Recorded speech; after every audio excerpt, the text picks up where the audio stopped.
Again, it doesn't matter where you sit, whether you think what she did was right, whether you think what she did was wrong. The question is, why can we say that her actions were justified?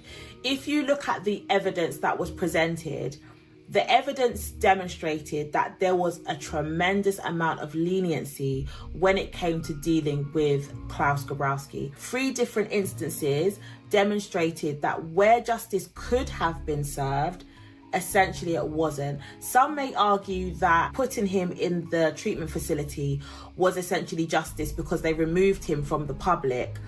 But the time period that they did remove him from the public was such a small amount of time.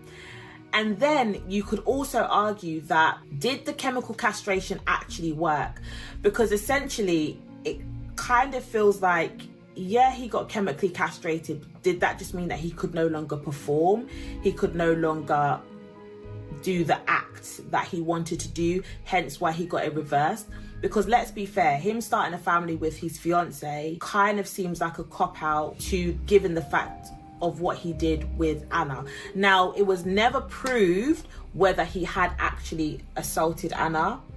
However, he did take her life, so I think that trumps that.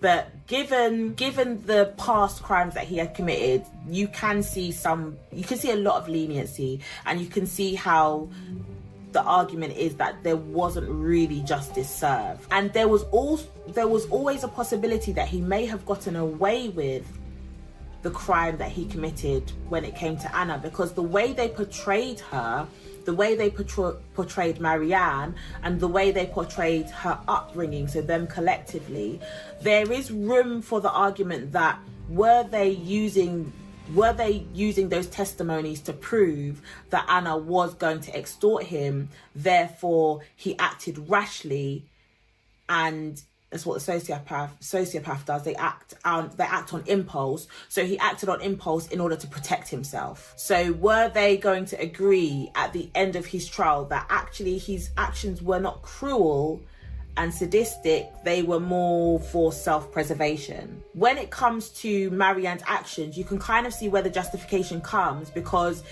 we can see that he was cruel, he was sadistic, and he was a child abuser, but the evidence may have demonstrated something else, especially when it's his word against Anna's, and Anna has been silenced. There's no proof otherwise.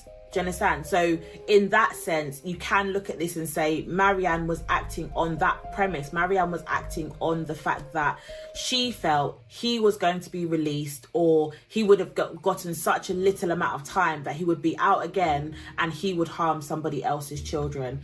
And I think that we can all kind of agree she was probably correct. That is also not taking away the fact that we know what she did was wrong because she took someone's life. That is also not taking away the fact that we know she probably did it out of revenge also, because you took my daughter, I'm taking your life. However, we're talking about whether her actions were justified based on what we can see in evidence.